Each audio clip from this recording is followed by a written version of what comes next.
He's very highly respected. Okay, couple Which of other world leaders have you invited to the inauguration? Which other world leaders have you invited to the inauguration? the world leaders are calling me, and some Are they really coming? would like to meet.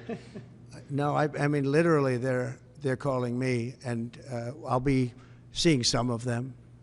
I think it's rude not to. I mean, it's hard to say I'm not going to see you, and I've spoken to way over 100 where they called to congratulate on the not only the election but the size of the election, the extent of the victory, and they were great. I mean, I spoke to over 100 countries.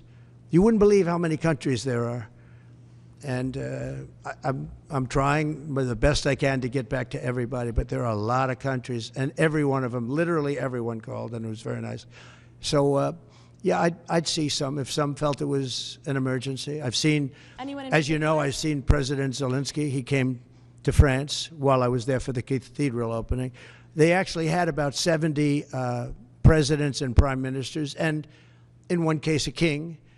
And we saw some great people. I also met with William, and I was very impressed by William. I think William is terrific. I was very impressed by William. As you know, I met with him, too. Are you just President Trump, the question about that. Did you invite Zelensky to the inauguration?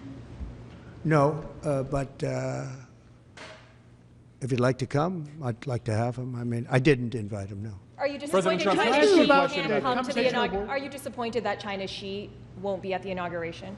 I don't know that he won't be at the inauguration. I mean, I haven't really spoken to him about it. I don't know that, actually. I would say that if he'd like to come, I'd love to have him. But there's been nothing much discussed. I have had discussions with him, letters, et cetera, at a very high level. You know, we had a very good relationship until COVID. COVID didn't end the relationship, but it was a bridge too far for me. But if he'd like to come, I'd certainly be. He hasn't, just so you understand, he hasn't said one way or the other. Because a lot of people say he won't come, he will come. People think he will come, he won't come.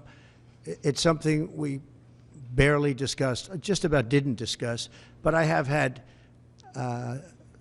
especially through letters, some very good conversations. Have you had conversations with Venezuela? You know, because China and the United States can together solve all of the problems of the world, if you think about it. So it's very important. And, you know, he was a friend of mine. I mean, he was here for a long time, right in that spot, except sitting in a very comfortable chair. He wasn't standing like you are. But we spent hours and hours talking. And, you know, he's an amazing guy. Have you spoken to Venezuela? The press hates when I say that, but he's an amazing person. Have you spoken to anyone in Venezuela, sir? On the border.